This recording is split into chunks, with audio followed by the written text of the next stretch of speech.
ഈ കഥ നിങ്ങൾക്ക് ഇഷ്ടപ്പെടുകയാണെങ്കിൽ ചാനൽ സബ്സ്ക്രൈബ് ചെയ്ത് കാണണേ. ലൈക്ക് ചെയ്യാനും മറക്കണ്ട.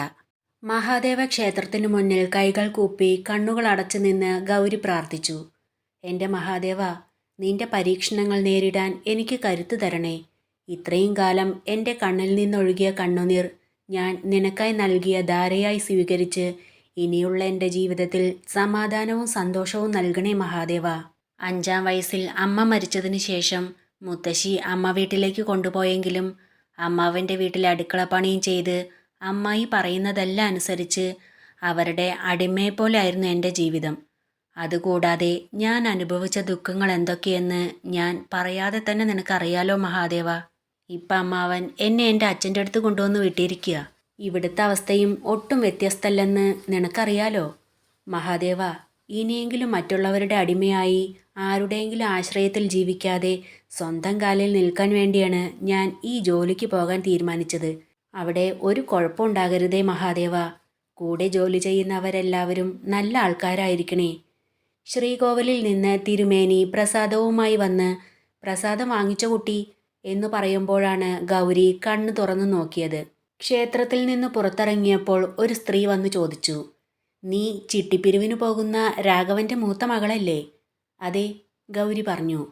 നീ ഇപ്പോൾ ഇവിടെ ഉണ്ടെന്ന് പറയുന്നത് കേട്ടു. നിന്റെ അമ്മ ഇവിടെ ഉണ്ടായിരുന്നപ്പോൾ ഞാനും നിന്റെ അമ്മയും വലിയ കൂട്ടുകാരായിരുന്നു. അന്ന് നീ തീരെ ചെറിയ കുട്ടിയായിരുന്നു. ഇപ്പോൾ വളർന്ന് വലിയൊരു കുട്ടിയായിരിക്കുന്നു. നിനക്ക് ഓർമ്മയുണ്ടോ എന്നെ? സോറി ആൻറ്റി, ഞാനിവിടുന്ന് ചെറുപ്പത്തിലെ അമ്മ വീട്ടിലേക്ക് പോയതല്ലേ. എനിക്കിവിടെ ആരെയും അങ്ങനെ ഓർമ്മ വരുന്നില്ല, ഗൗരി പറഞ്ഞു. എൻ്റെ പേര് സുമിത്ര എന്നാ. ഇപ്പോൾ ഓർമ്മ വരുന്നുണ്ടോ? സുമിത്ര ചോദിച്ചു. ഇല്ല ആൻറ്റി, ഗൗരി പറഞ്ഞു. എൻ്റെ വീട് നിങ്ങളുടെ വീടിൻ്റെ കുറച്ച് അപ്പുറത്തായിരുന്നു. ഇന്ന് മോൻ്റെ പിറന്നാളാ. അവനെക്കൊണ്ട് അമ്പലത്തിൽ വന്നതാ. മോളെ കണ്ടപ്പോൾ എനിക്ക് നന്ദിനിയെപ്പോലെ തോന്നി. അതുകൊണ്ടാ മോൾ അമ്പലത്തിൽ നിന്ന് പുറത്തിറങ്ങിയപ്പോൾ വേഗം പിന്നാലെ വന്നത്, സുമിത്ര പറഞ്ഞു. ആൻറ്റി, എനിക്കിപ്പോൾ സംസാരിച്ച് നിൽക്കാൻ സമയമില്ല. ജോലിക്ക് കയറാൻ വൈകും. ഇനി കാണുമ്പോൾ സംസാരിക്കാം. ഞാൻ പൊയ്ക്കോട്ടെ എന്ന് പറഞ്ഞ് ഗൗരി അവിടുന്ന് പോയി. ഗൗരി പോകുന്നത് നോക്കി സുമിത്ര ഒരു ചെറു പുഞ്ചിരിയോടെ നിൽക്കുമ്പോൾ സുമിത്രയുടെ മകൻ രാജീവ് അവിടേക്ക് വന്നു. ആരാ അമ്മയാ പോയത്? രാജീവ് ചോദിച്ചു. നിനക്ക് ഓർമ്മയുണ്ടോ ഗൗരിയെ? നിങ്ങൾ ചെറുപ്പത്തിൽ നല്ല കൂട്ടുകാരായിരുന്നു. അമ്മയുടെ ഒരു കൂട്ടുകാരി നന്ദിനിയെക്കുറിച്ച് അമ്മ പറയാറില്ലേ? അവളുടെ മകളാ ഗൗരി, സുമിത്ര പറഞ്ഞു. രാജീവ് ഒന്ന് ആലോചിച്ചതിന് ശേഷം പറഞ്ഞു. ഗൗരി, എനിക്ക് ഓർമ്മയുണ്ട്. അവളാണോ അത്? നിനക്ക് ഓർമ്മയുണ്ടല്ലേ ആ കുട്ടിയെ? ആ കുട്ടിക്ക് അമ്മയെ മനസ്സിലായില്ല. അതിനെ പറഞ്ഞിട്ടും കാര്യമില്ല. അന്നത് തീരെ ചെറിയ കുട്ടിയായിരുന്നല്ലോ. നിന്നേക്കാൾ 4-5 വയസ്സിന് താഴെയാണ് അവള്, സുമിത്ര പറഞ്ഞു. അമ്മ സംസാരിച്ചോ അവളോട്? അവൾ എന്താ പറഞ്ഞത്? രാജീവ് ചോദിച്ചു. ഇവിടെ എവിടെയോ ജോലിക്ക് പോവുക. ജോലിക്ക് പോകാൻ വൈകും, പിന്നെ സംസാരിക്കാമെന്ന് പറഞ്ഞാ ആ കുട്ടി പോയത്, സുമിത്ര പറഞ്ഞു. അമ്മ വരൂ, സംസാരിച്ചുകൊണ്ട് നിന്നാ എനിക്ക് ഓഫീസിൽ പോകാൻ നേരം വൈകും എന്നു പറഞ്ഞ് രാജീവ് ബൈക്കിനടുത്തേക്ക് ചെന്നു. അതിൽ കയറി ബൈക്ക് സ്റ്റാർട്ട് ചെയ്ത് സുമിത്രയും കയറിയപ്പോൾ രാജീവ് ബൈക്കെടുത്ത് അവിടുന്ന് പോയി. ഗൗരി ഓഫീസിലെത്തി റിസപ്ഷനിലിരുന്ന അപർണയെ കണ്ട് ജോയിൻ ചെയ്യാൻ വന്നതാണെന്ന് അറിയിച്ചു. അപർണ ആർക്കോ ഫോൺ ചെയ്ത് ചോദിച്ചതിന് ശേഷം ഗൗരിക്കുള്ള സീറ്റ് കാണിച്ചു കൊടുത്തു. മഹാദേവനെ മനസ്സിൽ പ്രാർത്ഥിച്ച് മോണിറ്ററും കീബോർഡും മൗസും തൊട്ട് തൊഴുതതിന് ശേഷം ഗൗരി കമ്പ്യൂട്ടർ ഓൺ ചെയ്തു. അവളുടെ ആ പ്രവൃത്തി കണ്ട് തൊട്ടപ്പുറത്തെ ചെയറിലിരുന്നിരുന്ന സ്റ്റെഫി ചോദിച്ചു. ആദ്യമായിട്ടാണോ ജോലിക്ക് വരുന്നത്? ഗൗരി പറഞ്ഞു. ഞാൻ സ്റ്റെഫി. എന്തെങ്കിലും സംശയമുണ്ടെങ്കിൽ ചോദിച്ചോ, പറഞ്ഞു തരാം. ഒരാഴ്ച. അത് കഴിഞ്ഞാൽ വർക്കിംഗ് ടൈമിൽ ഒരക്ഷരം മിണ്ടാൻ പാടില്ല. നമ്മളിവിടെ വരുന്നത് വർക്ക് ചെയ്യാനാണ്, അല്ലാതെ സൗഹൃദം പങ്കിടാനല്ല. ഇത് ദേവൻ സാറിൻ്റെ റൂളാ. നിന്റെ പേരെന്താ? സ്റ്റെഫി ചോദിച്ചു. ഗൗരി, അവൾ പറഞ്ഞു. ദേവൻ സാർ എക്സ്പീരിയൻസ് ഇല്ലാത്തവരെ അപ്പോയിൻറ്റ് ചെയ്യാറില്ല. നിന്റെ കാര്യത്തിൽ എന്തു പറ്റിയാവോ? നിന്നെ അപ്പോയിൻറ്റ് ചെയ്തത് രാജീവ് സാറാണോ? സ്റ്റെഫി ചോദിച്ചു. അപ്പോയിൻറ്റ് ചെയ്ത സാറിൻ്റെ പേരൊന്നും എനിക്കറിയില്ല. ഇനി ദേവൻ സാർ അറിയാതെയാണ് അപ്പോയിൻറ്റ് ചെയ്തതെങ്കിൽ പിന്നീട് അറിയുമ്പോൾ എന്നെ ഇവിടുന്ന് പറഞ്ഞു വിടുമോ? ഗൗരി ചോദിച്ചു. ദേവൻ സാറിൻ്റെ കാര്യം മുൻകൂട്ടി ആർക്കും പ്രവചിക്കാൻ കഴിയില്ല. ആ നേരത്തെ എന്താണോ മൂഡ് അതുപോലെ ഇരിക്കും, സ്റ്റെഫി പറഞ്ഞു. എൻ്റെ മഹാദേവ, കാത്തോളണേ.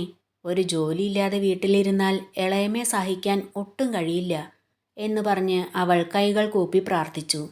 അപ്പോഴേക്കും സ്റ്റാഫുകളെല്ലാം എത്തിത്തുടങ്ങി. പ്രാർത്ഥിച്ചതൊക്കെ മതി, ജോലി തുടങ്ങിക്കോ, സമയായി. ആ ഇരിക്കുന്നത് കിഷോർ സാറാ. നീ ആ സാറിൻ്റെ ഡിപ്പാർട്ട്മെൻറ്റാണ്. സാറിനോട് എന്ത് ജോലിയാണ് ചെയ്യേണ്ടതെന്ന് പോയി ചോദിക്ക്, സ്റ്റെഫി പറഞ്ഞു. അപ്പോഴും ഒന്ന് പ്രാർത്ഥിച്ചതിന് ശേഷം ഗൗരി അവിടുന്ന് എഴുന്നേറ്റ് കിഷോറിൻ്റെ അടുത്തേക്ക് പോയി. കിഷോർ അവൾക്ക് എന്ത് ജോലിയാണ് ചെയ്യേണ്ടതെന്ന് പറഞ്ഞു കൊടുത്ത ശേഷം ഒരു ഫയൽ എടുത്തു കൊടുത്ത് പറഞ്ഞു, ഒരാഴ്ച ട്രെയിനിങ് പീരീഡാ. ഇവിടുത്തെ സോഫ്റ്റ്വെയർ എങ്ങനെ കൈകാര്യം ചെയ്യണമെന്ന് പറഞ്ഞു തരും. അവിടെ പോയിരുന്നോ, കിഷോർ പറഞ്ഞു. ഗൗരി ആ ഫയലെടുത്ത് അവളുടെ സീറ്റിൽ വന്നിരുന്നു. കുറച്ചു കഴിഞ്ഞപ്പോൾ അവിടുത്തെ മറ്റൊരു സ്റ്റാഫ് ദീപ വന്ന് ഗൗരിക്ക് സോഫ്റ്റ്വെയർ പരിചയപ്പെടുത്തി കൊടുത്തു. അത് ചെയ്തുകൊണ്ടിരിക്കുമ്പോൾ മറ്റൊരു സ്റ്റാഫ് കിരൺ വന്ന് പറഞ്ഞു, ഇയാളെ മാനേജർ വിളിക്കുന്നുണ്ട്. അപ്പോൾ ഗൗരി ദീപയെ ഒന്ന് നോക്കി. ദീപ പറഞ്ഞു, ഇപ്പോൾ ഒരുവിധം മനസ്സിലായില്ലേ? ഇനി എന്തെങ്കിലും സംശയം ഉണ്ടെങ്കിൽ ചോദിച്ചാൽ മതി. പോയി വാ. ഗൗരി സീറ്റിൽ നിന്ന് എഴുന്നേറ്റ് മാനേജറുടെ ക്യാബിനിലേക്ക് നടന്നു. മാനേജറുടെ ക്യാബിന് മുന്നിലെത്തിയപ്പോൾ ഗൗരി ഡോറിൽ മുട്ടിയ ശേഷം ഡോർ തുറന്ന് അകത്തേക്ക് നോക്കി. കയറി വാ, രാജീവ് പറഞ്ഞു. ഗൗരി ക്യാബിനുള്ളിലേക്ക് കയറിയപ്പോൾ രാജീവ് മനസ്സിൽ ചിന്തിച്ചു. കണ്ണിൽ കരിമഷിയും കയ്യിൽ കരിവളയും, അരയ്ക്ക് താഴെ ഇറങ്ങിക്കിടക്കുന്ന അഴകുള്ള തലമുടി, തനി നാടൻ സുന്ദരി. ഇൻ്റർവ്യൂവിന് വന്ന അന്ന് തന്നെ എൻ്റെ മനസ്സിൽ പതിഞ്ഞ രൂപമാണിത്. ഇവൾ ആ പഴയ ഗൗരിയാണെന്ന് അന്ന് എനിക്കറിയില്ലായിരുന്നു. രാജീവ് അവളുടെ മുഖത്തേക്ക് തന്നെ നോക്കി ആലോചിച്ചിരിക്കുന്നത് കണ്ട് ഗൗരി വിളിച്ചു. സർ. ഗൗരി ഇരിക്കെ, രാജീവ് പറഞ്ഞു. അവൾ അവിടെ ഉണ്ടായിരുന്ന ചെയറിൽ ഇരുന്നു. രാജീവിന് മുന്നിൽ അവളുടെ ബയോഡാറ്റ ഇരിക്കുന്നത് അവൾ കണ്ടു. ഗൗരി +2 കൊമേഴ്സ് ആയിരുന്നു അല്ലേ? അതെ സാർ. എക്സ്പീരിയൻസ് ഇല്ലാതിരുന്നിട്ടും ദേവൻ സാർ ഗൗരിയെ ഇവിടെ ജോലിക്കെടുത്തത് വീട്ടിലെ സാഹചര്യം ശരിയല്ലാത്തത് കൊണ്ടാണ്. +2ന് നല്ല മാർക്കുണ്ടായിട്ടും പഠിക്കാൻ കഴിയാതിരുന്നതെന്നും ജോലി കിട്ടിയിട്ട് വേണം തുടർന്ന് പഠിക്കാനെന്നും പറഞ്ഞിരുന്നല്ലോ. അതുകൊണ്ട് മാത്രാ. ഏൽപ്പിക്കുന്ന ജോലി സിൻസിയറായി ചെയ്യണം. ന്യൂസ് ടോക്ക് വേണ്ട. പിന്നെ ജോലിയുടെ കൂടെ പഠിക്കുന്നുണ്ടെന്ന് കരുതി ഇടയ്ക്കിടയ്ക്ക് ലീവൊന്നും കിട്ടില്ല. മൂളിക്കൊണ്ട് അവൾ തലയാട്ടി സമ്മതിച്ചു. ശരി, പൊയ്ക്കോ, രാജീവ് പറഞ്ഞു.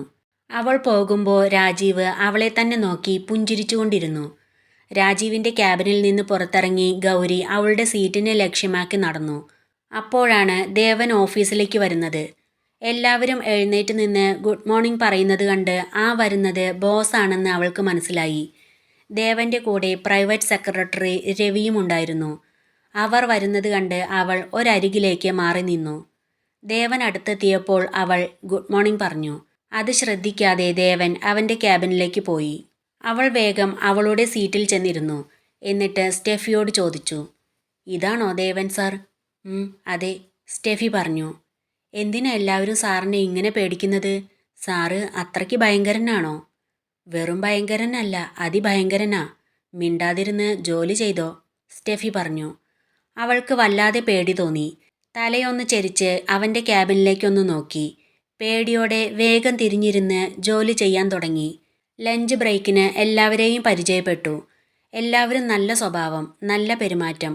അവൾക്ക് സന്തോഷമായി. വൈകുന്നേരം ജോലി കഴിഞ്ഞു പോകുമ്പോൾ ദീപ ഗൗരിയുടെ കൂടെ ചെന്നു. ഗൗരി ബസ്സിലാണോ പോകുന്നത്? ദീപ ചോദിച്ചു. അതെ. ചേച്ചിയും ബസ്സിലാണോ പോകുന്നത്?